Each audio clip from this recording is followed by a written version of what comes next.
If there's one thing we've learned about business and life, it's that people are the X factor. They constantly surprise us, both in amazing ways and not so much. We're Ben and Syya, and welcome to the Gnaw on This Business Bites podcast. This show is all about real life things we all deal with every day, how they relate to business, and how to make some sense out of our daily chaos. Welcome to the show.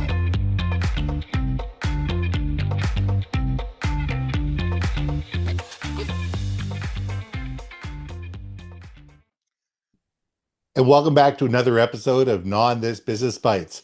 I'm Ben and this is Syya. So here's a question for you. How do you create trust? And how do you make sure that you maintain it?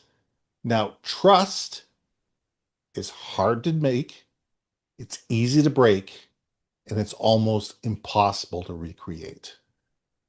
I find that once somebody has broken my trust, getting me to trust them again is extremely difficult. Doesn't matter how much I try. When I have had my trust broken, when somebody has done something, and it doesn't matter what, it could be big, it could be small, I find that I'm looking over my shoulder. I'm second guessing. I'm rechecking to make sure and verify that they do what they say and they say what they do. And that trust is a factor that they may never get again. They may never truly and absolutely have my trust where I can sit there and go, yeah, go ahead, I trust you. Go ahead, I trust you. No problem. Go ahead. You know, you're not going to overcharge me. You're not going to take an extra 4 weeks to do something that you said would happen in 2.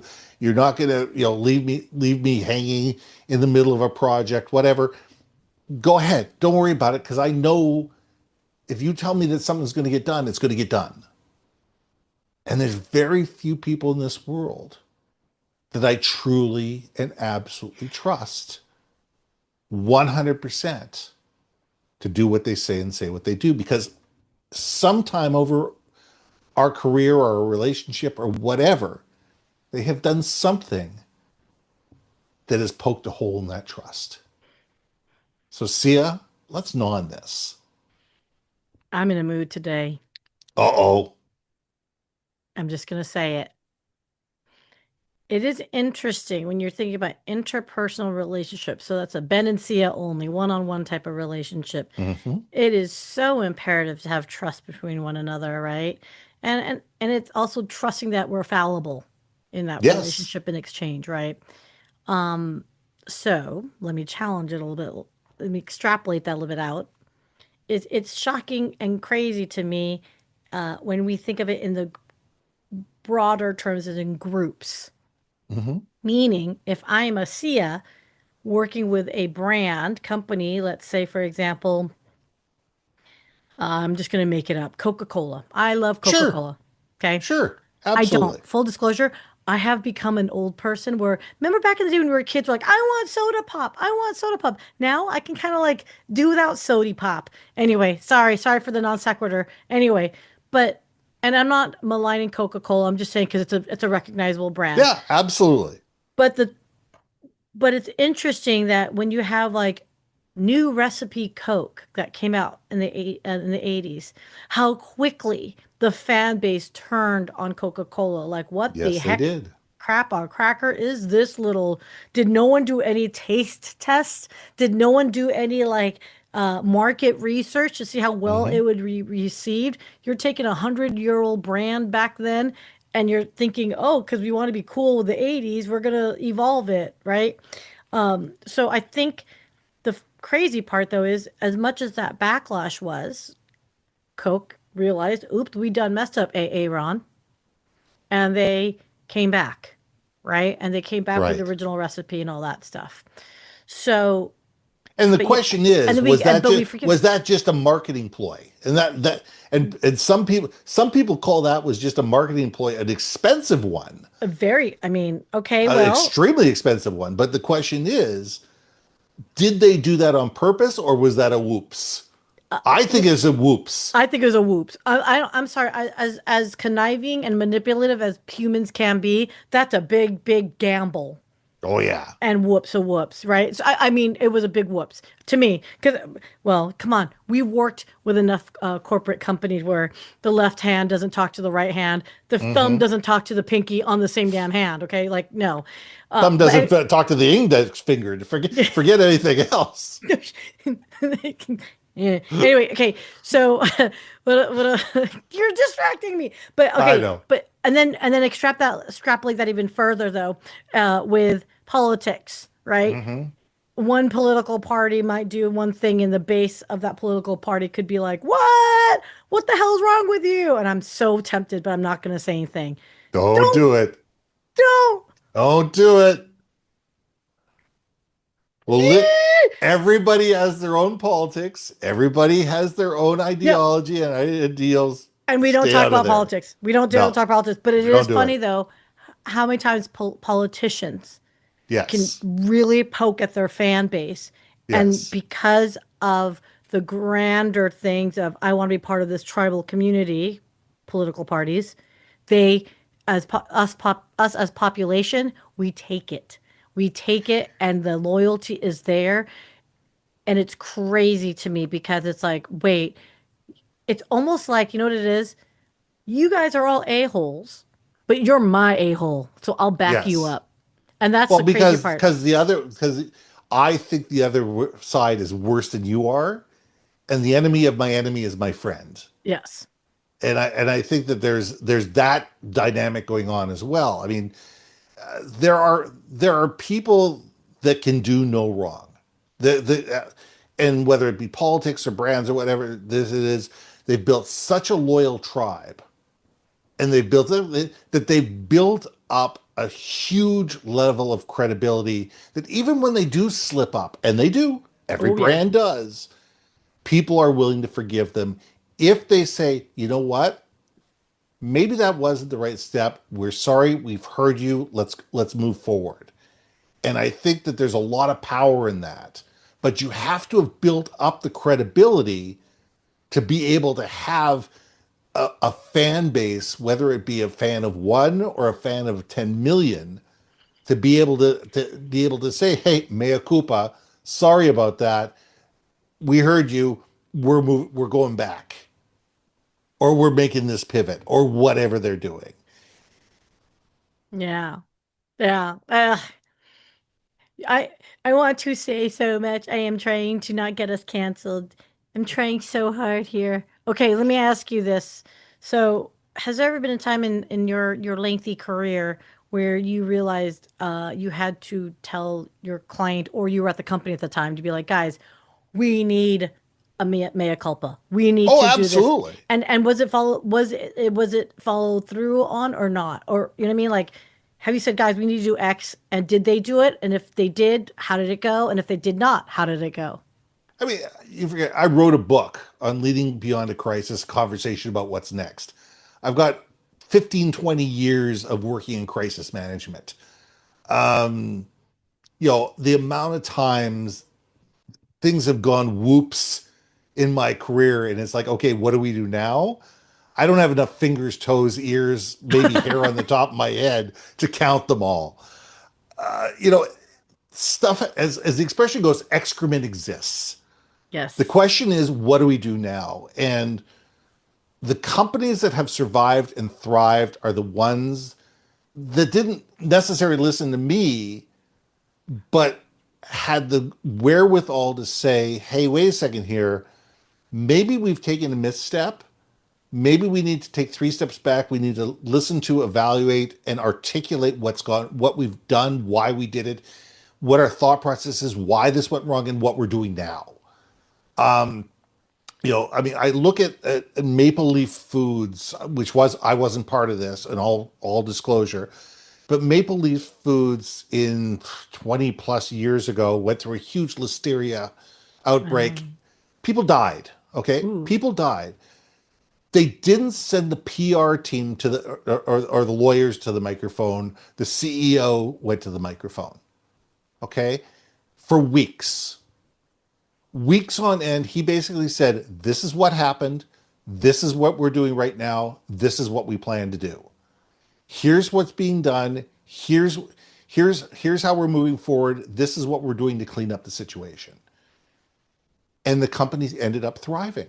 Yeah, it took a while. I mean, you had to get the trust back of the loyal clients, but they came back, and they came back in droves because he said, you know what?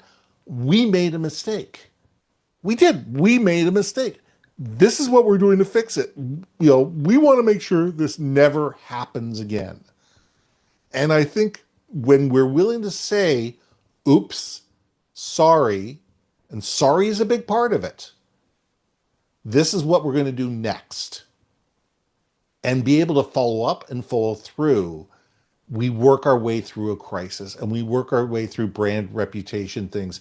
It's the companies that sit there and put their head in the sand and say, hey, not me, not my fault, and point fingers everywhere but Tuesday, and take absolutely no responsibility from the top, and just fire somebody. And I said, well, we fired the person that whose fault it was. Well, guess what? If the problem's big enough, it was systemic. It wasn't just usually it One, wasn't just one person. yeah, But they're the person that's whose head fall happened to be guy. on the chopping block. Yep.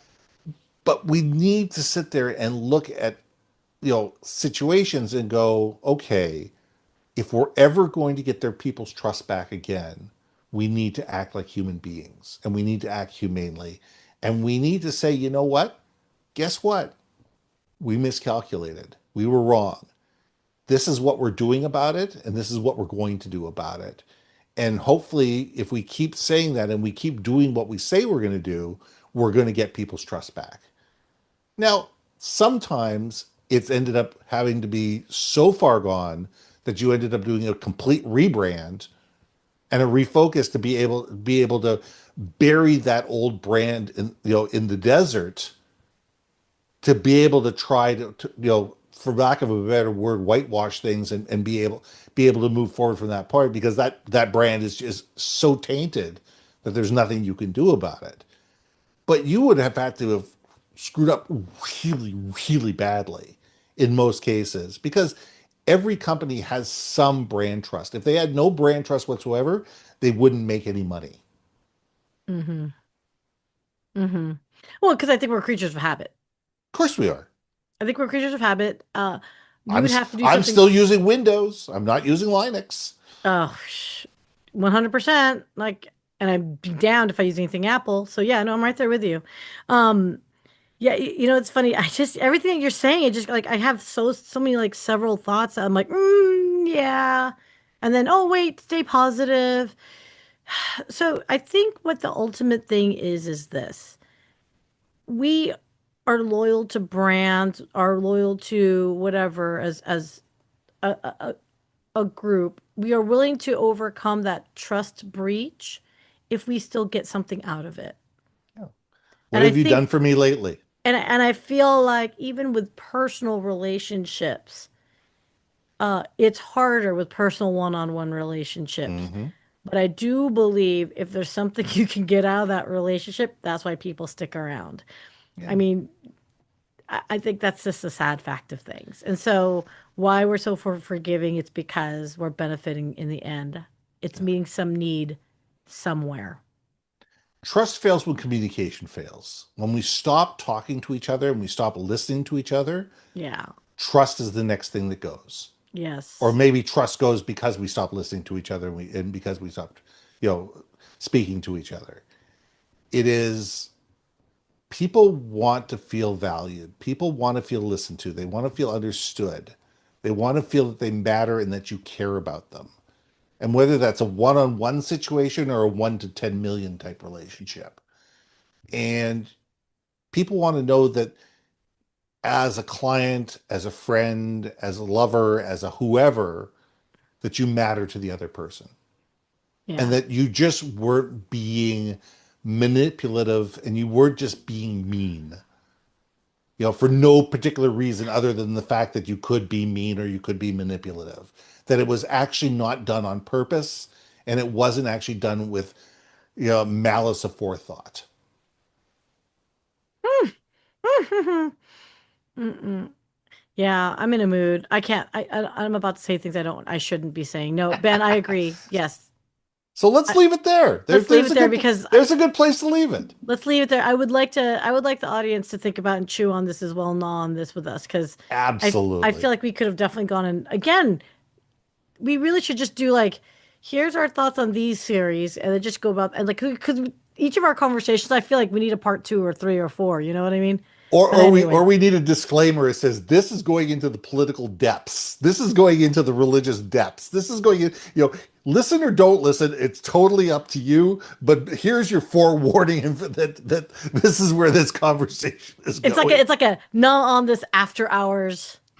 Like Perfect. have your brandy in hand or a glass of wine because it's going to be a doozy. All right. That's right. Everybody hold my beer because here I come. Yeah, but you can't Anyway, cancel us based on that show. That's all I'm saying. that's right.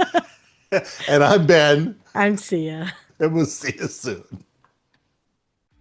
Hey, hey, hey. Thanks for listening to another episode of Not On This Business Bites. If you liked what you heard, we most humbly ask that you like, share, and hit that subscribe button. If you want to communicate more effectively within your organization, contact Ben at IamBenBaker.com or me at BrilliantBeeMedia.com. We can help you build your community, brand awareness, and personality through digital content and podcasting. We cannot wait to hear from you. See you next week for another episode of Not On This Business Bites.